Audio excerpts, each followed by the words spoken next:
Hi friends, good morning. So ಇವತ್ತು Saturday morning ಏನೋ ಮಾಡೋಕ್ಕೆ ಹೋಗಿ ಏನೋ ಮಾಡಕ್ಕೆ ಬಿಟ್ಟಿದ್ದೀನಿ. ನೋಡಿ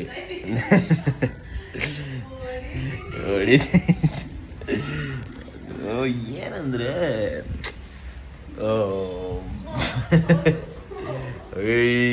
ಹೊಡಿತಿದೆ. ಸೊ ನನ್ನ ಹೆಂಡತಿ ಏನಂದರೆ ನೆನ್ನೆ ಕಾರ್ಪೊರೇಟ್ ನನ್ನ ಆಫೀಸಲ್ಲಿ ಪಾರ್ಟಿ ಇತ್ತು. ಏನು ಮಾಡೋದು ಅಂತ ಗೊತ್ತಾಗಿಲ್ಲ, ಸುಮ್ಮನೆ ಹೋಗ್ಬಿಟ್ಟು ಅಟೆಂಡ್ ಮಾಡೋಣ ಅಂತ ಹೋಗಿದ್ದೀನಿ. ಅಲ್ಲಿ ನೋಡಿದ್ರೆ ನೈಟ್ ಬರಬೇಕಾದಾಗ ಡ್ರಿಂಕ್ ಕೇಸಲ್ಲಿ ತಗ್ಲಾಕೊಂಡ್ಬಿಟ್ಟಿದ್ದೀನಿ. ಅದ್ರ ಮೇಲೆ ನಾನು ಸುಮ್ಮನೆ ಇರ್ತೀನ? ಅಣ್ಣ ಪೊಲೀಸನ್ನು ಕೈ ಹಾಕಕ್ಕೆ ಬಂದಾಗ ಮಾಡಬಾರ್ದು, ಅದೆಲ್ಲ ಮಾಡಬಾರ್ದು. ಸೊ ಪೊಲೀಸವ್ರು ನೋಡಿ ಅವ್ರ ಡ್ಯೂಟಿ ಅವ್ರು ಮಾಡ್ತಾ ಇದ್ದಾರೆ. ಗುರು ನಾಳೆ ಇವಾಗ ನಾನು ಕುಡಿದ್ಬಿಟ್ಟು ಏನೋ ಮಾಡಿಕೊಂಡು ಹೋಗ್ಬಿಟ್ಟು ರೋಡಲ್ಲೆಲ್ಲ ನಾನು ಬಿದ್ದೋಗ್ಬಿಟ್ರೆ ಯಾರು ಬಂದು ಕಾಪಾಡೋರು? ಪೊಲೀಸವರೇ ಬಂದು ಕಾಪಾಡೋದು. So always cooperate with the police. ತಪ್ಪು ಮಾಡಿದ್ದೀನಿ, ಇವಾಗ ಒಪ್ಕೊತಾ ಇದ್ದೀನಿ. ಸೊ ಇವಾಗ ಹೋಗ್ಬಿಟ್ಟು ವಿ ಹ್ಯಾವ್ ಟು ನಾನು ನನ್ನ ಫ್ರೆಂಡ್ ಇವಾಗ ಹೋಗ್ಬಿಟ್ಟು ಗಾಡಿ ತೊಗೊಂಬರಕ್ಕೆ ಹೋಗ್ಬೇಕು. ಚಲನ್ ಇಲ್ಲಿದೆ, ಹೋಗ್ಬಿಟ್ಟು ಇದನ್ನು ಕಟ್ಟಿ ತೊಗೊಂಬರ್ತೀನಿ. ಹೇಳ್ತೀನಿ ನಿಮ್ಗೆ ಮುಂದೆ ಏನೇನು ಅಪ್ಡೇಟ್ಸ್ ಎಲ್ಲ ಏನೇನಾಗುತ್ತೆ ಅಂತ.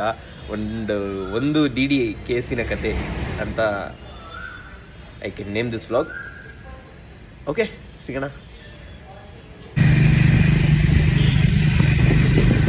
ಇವಾಗ ಹೋಗ್ತಾ ಇದ್ದೀವಿ ಫ್ರೆಂಡ್ಸ್. ಸೊ ನನ್ನ ಕಂಪನಿಗೆ ಅಬುಲ್ ಅವ್ರು ಬಂದಿದ್ದಾರೆ. ಸೊ ಅವ್ರನ್ನ ಕರ್ಕೊಂಡು ಇವಾಗ ನಮ್ಮ ವಾಹನವನ್ನು ಇಳಿಸಲು ಹೋಗುತ್ತಿದ್ದೇವೆ. ಮದ್ಯಪಾನವನ್ನು ಸೇವನೆ ಮಾಡಿ ಹೋಗುತ್ತಿರುವ ಇಬ್ಬರು ಯುವಕರು ಇಂದು ಬೆಳಿಗ್ಗೆ ಶನಿವಾರ ಈಗ ಹೋಗ್ಬಿಟ್ಟು ನಾನು ತೋರಿಸ್ತೀನಿ. ಏನಿಲ್ಲ, ಹೋಗೋದು ಕಟ್ಟೋದು ಬರ್ತಾ ಇರೋದಷ್ಟೇ.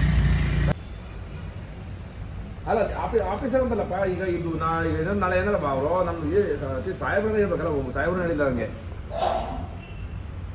ಹಾಂ, ಇದೇ ನೋಡಿ ಗೈಸ್, ನಮಗೆ ಕೊಟ್ಟಿರುವ ಒಂದು ಅಕ್ನಾಲೆಜ್ಮೆಂಟು. ಇದೇನೋ ಇಲ್ಲಿ ಸಮ್ ಆಫ್ ರುಪೀಸ್ ರಿಸೀವ್ಡ್ 10,000 ರೂಪಾಯಿ. ವಿಶಾಲ್ದಷ್ಟು ಬೇಜಾರಾಗುತ್ತೆ ಅಂದರೆ ನನ್ನ ಹೆಸರದ್ದು ಸ್ಪೆಲ್ಲಿಂಗ್ ಕೂಡ ನೆಟ್ಟಿಗೆ ಹಾಕಕ್ಕೆ ಬಂದಿಲ್ಲ. ಇವರು ಚಲನ್ ಕೊಟ್ಟಿದ್ದಾರೆ ನನಗೆ. ಏನು ಮಾಡೋಕ್ಕಾಗಲ್ಲ, ಒಂಥರ ಬೇಜಾರು ಕೂಡ ಆಗುತ್ತೆ. ಸುಮ್ಮನೆ ಏನು ಗೊತ್ತಾ, ಇನ್ನೊಂದೇನು ಗೊತ್ತಾ ಫ್ರೆಂಡ್ಸ್, ನಾನು ಇನ್ನೊಂದು ಏನು ಹೇಳೋಕ್ಕೆ ಇಷ್ಟಪಡ್ತೀನಿ ಅಂದರೆ, ಸೊ ಇವಾಗ ನೀವೇನಾರ ಸಿಗಾಕೊಂಡಿದ್ರೆ ಪೊಲೀಸವ್ರ ಹತ್ರ ರಿಕ್ವೆಸ್ಟ್ ಮಾಡ್ಕೊಂಬಿಡಿ. ರಿಕ್ವೆಸ್ಟ್ ಮಾಡ್ಕೊಂಡ್ರು ಏನೋ ಅಪ್ಪಿತಪ್ಪಿನೂ ಏನಾರ ಒಂದು ಸ್ವಲ್ಪ ನಿಮ್ಮ ಕಡೆಯಿಂದ ತಪ್ಪಿದ್ರೂ ರಿಕ್ವೆಸ್ಟ್ ಮಾಡಿದ್ರೆ ಎಲ್ಲೋ ಒಂದು ಚಾನ್ಸಸ್ ಇರುತ್ತೆ. ಅವರು ಏನೋ ಒಂದು ನಿಮಗೆ ಫೈನ್ ಕಟ್ಟೋದಲ್ಲಿ, ಇವಾಗಿನ ಫೈನ್ ರೇಟ್ಗಳು ನಿಮಗೆ ಗೊತ್ತು ಎಷ್ಟೆಷ್ಟು ಇರುತ್ತೆ, ಏನೇನಿರುತ್ತೆ ಅಂತ. ಸೊ ಅಷ್ಟು ಕಟ್ಟೋದಕ್ಕಿಂತ ನೀವು ಪೊಲೀಸವ್ರ ಹತ್ರನೇ ಏನೋ ಒಂದು ಮಾತಾಡಿಕೊಂಡು ಒಂದು ಅಡ್ಜಸ್ಟ್ಮೆಂಟಿಗೆ ಬರ್ಬೋದು. ಇಲ್ಲ ಅಂದರೆ ನಂತರ ಗಾಂಚಲಿಗಳು ಮಾಡಿದ್ರೆ ಅಮುಕ್ ಡುಮುಕ್ ಅಮ್ಮಾಳ್ ಡುಮಾಳ್ ಡಿಂಚಕ್ಕೆ ಡಿಕ್ಕೆ ಅಂತಲೇ ಕೊಡೋದು. ಇವಾಗ ಏನಂದರೆ ನೋಡಿ, ಇಲ್ಲಿ ಇಷ್ಟು ಹಾಕ್ಬಿಟ್ಟಿದ್ದಾರೆ ಇವಾಗ ಬಿಲ್ನ. 10,000 ರೂಪಾಯಿ ಪ್ಲಸ್ಸು 1,000 ರೂಪಾಯಿ ಅದೇನೋ ಡಿ ಎಲ್ ಬಿಡಿಸ್ಕೊಳಕ್ಕಂತೆ. ಟೋಟಲ್ 12,000 ರೂಪಾಯಿ ಫ್ರೆಂಡ್ಸ್. 11,000 ರೂಪಾಯಿ. ಇಲ್ಲಿಂದ ಅಲ್ಲಿಗೆ ಹೋಗಿ ಬರೋ ಖರ್ಚು ಬೇರೆ ಆಗಲ್ಲ. ಇನ್ನೊಂದು 1,000 ರೂಪಾಯಿ. ಏನೂ ಮಾಡೋಕ್ಕಾಗಲ್ಲ.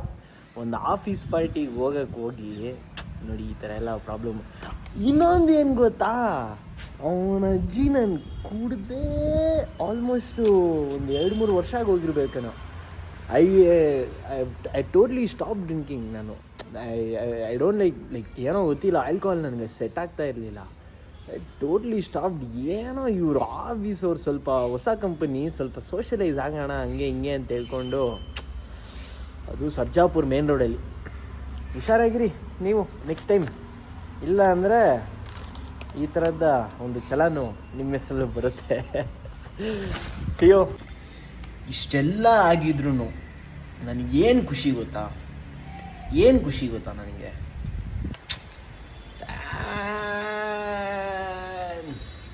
ನನ್ನ ಬೇಬಿ ನನ್ನ ಹತ್ರ ಇದೆ. ಅದಕ್ಕೆ 10,000 ಅಲ್ಲ 10 ಲಕ್ಷ ಕೊಟ್ಟರು ಅದಕ್ಕೆ ಬೆಲೆ ಕಟ್ಟಕ್ಕಾಗಲ್ಲ ಫ್ರಾನ್ಸ್.